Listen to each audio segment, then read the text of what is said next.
कांग्रेस और उनके साथियों को संविधान पे कम से कम बोलने का कोई नैतिक अधिकार नहीं है।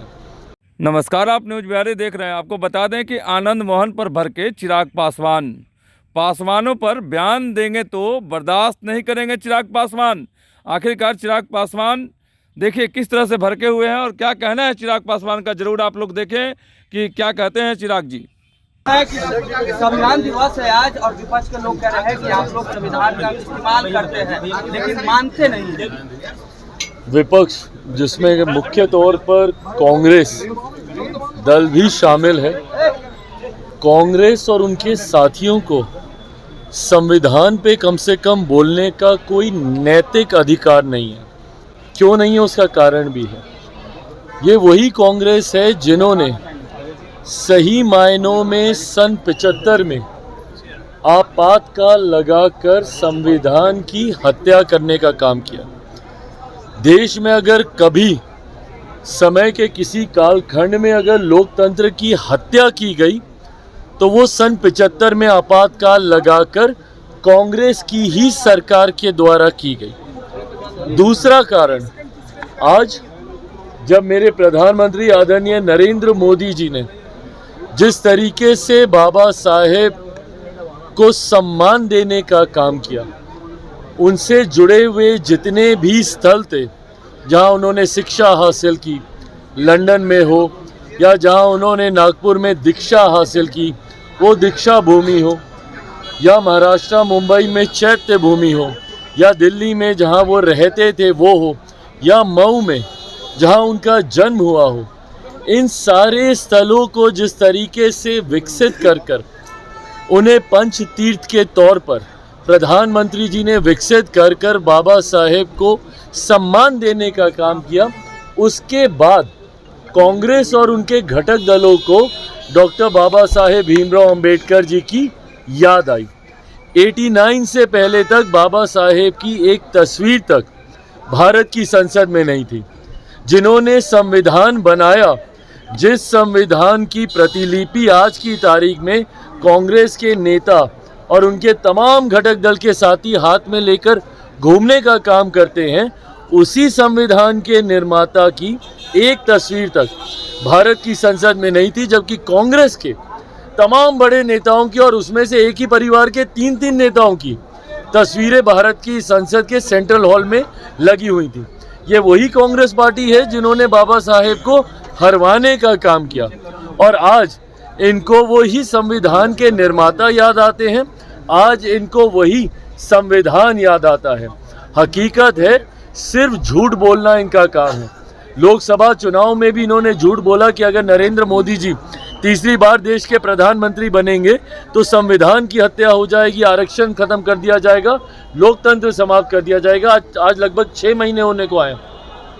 बताएं किसका आरक्षण छीन लिया गया, कहाँ का संविधान खत्म कर दिया गया, या कौन से लोकतंत्र की हत्या कर दी गई। सिर्फ झूठ बोलना कांग्रेस और इनके घटक दलों का काम है और यही परिणाम, यही कारण है कि महाराष्ट्र जैसे राज्यों में जहां इनके बड़े से बड़े घटक दल एक साथ हैं, वहां पर इनकी इतनी बड़ी हार होती है। हरियाणा जैसे राज्यों में जहां एक तरफा इनको समर्थन मिलना चाहिए था, वहां इनकी बड़ी हार होती है। क्यों? क्योंकि धीरे धीरे जनता अब इनके झूठ को समझ गई है। इसीलिए आज संविधान दिवस, आज से पहले मुझे बताइए किसने मनाया था संविधान दिवस? जब तक नरेंद्र मोदी जी की केंद्र में सरकार नहीं आई थी, 26 नवंबर को कोई याद भी नहीं करता था, कोई जानता भी नहीं था। संविधान दिवस मनाना तो बहुत दूर की बात है, इन्होंने कभी इस दिवस का जिक्र तक नहीं किया। आज जब मेरे प्रधानमंत्री जी के नेतृत्व में बार बार इस संकल्प को दोहराया जाता है कि देश चलेगा तो सिर्फ संविधान के आधार पर, उस बात से विपक्ष और कांग्रेस के नेता, राजद के नेता बौखलाते हैं, घबराते हैं। आनंद मोहन ने कहा है कि चिराग पासवान ने एनडीए के उम्मीदवारों को ही दरकिनार किया, हम लोग के उम्मीदवार के पास आए तक नहीं चुनाव के प्रचार के लिए। सर देखिए, पहली बात तो वो किसी राजनीतिक सक्रिय राजनीति से वो जुड़े हुए नहीं हैं।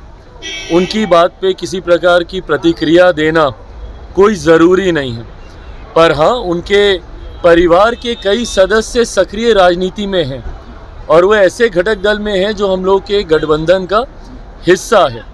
ऐसे में सुझाव बस इतना देंगे, जिनका आप जिक्र कर रहे हैं वो हमारे मुख्यमंत्री जी की कृपा पर जेल से वो बाहर आए हैं और किस संगीन आरोप में वो जेल के अंदर थे। ऐसे में पुनः उसी समाज से आने वाले लोगों पर, जिस समाज के ऊपर उनके ऊपर आरोप लगे थे, पुनः उसी समाज के लोगों पर जब वो एक उंगली उठा रहे हैं कि उन्होंने किसका साथ दिया नहीं दिया, मैं बस उनको इतना सुझाव दूँ कि वो खुद एक राजनीतिक परिवार से आते हैं, भले खुद सक्रिय राजनीति में नहीं हो, पर उनके परिवार के सदस्यों को आगे भी चुनाव लड़ना है, सब करना है। ऐसे नाम लेकर पासवानों के ऊपर इस तरीके से उंगली उठाना, पासवान समाज के ऊपर इस तरीके से उंगली उठाना, मुझे नहीं लगता कि गठबंधन में, क्योंकि उनके परिवार के सदस्य हैं, ये उचित है। बाकी उन्होंने जो कहा नहीं कहा, जैसा मैंने कहा वो सक्रिय राजनीति में नहीं है, तो उनके जवाब देना कोई ज़रूरी आरक्षण को नहीं। लेकर के तेजस्वी यादव कह रहे हैं 85% जो है वो देना चाहिए, एक बिल लाना चाहिए विधानसभा में जिसको हम लोग सब पास कर दें आरक्षण को। मेरी समझ में नहीं आता कि जब ये लोग सरकार में होते हैं, ये सारी सोच इनकी जहन में तब क्यों नहीं आती है। ये तमाम चीज़ें विपक्ष में जाने के बाद इनके संज्ञान में क्यों आने लगती है।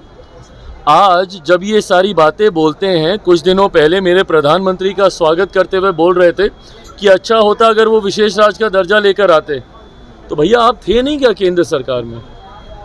ये लोग केंद्र सरकार का हिस्सा थे कि नहीं थे? और उस वक्त तो नीति आयोग होता था, आज की तारीख में जो प्लानिंग कमीशन उस वक्त प्लानिंग कमीशन होता था, आज की तारीख में जो नीति आयोग है, तो उस वक्त तो ऐसे सहज प्रावधान भी थे। अगर ये चाहते, आज की तारीख में अगर हम लोग प्रावधानों का जिक्र करें तो कई ऐसे प्रावधान हैं जिसकी वजह से हम लोग को ये कठिनाई आ रही है। पर उस वक्त जब इनकी पार्टी लगातार निरंतरता में केंद्र सरकार का हिस्सा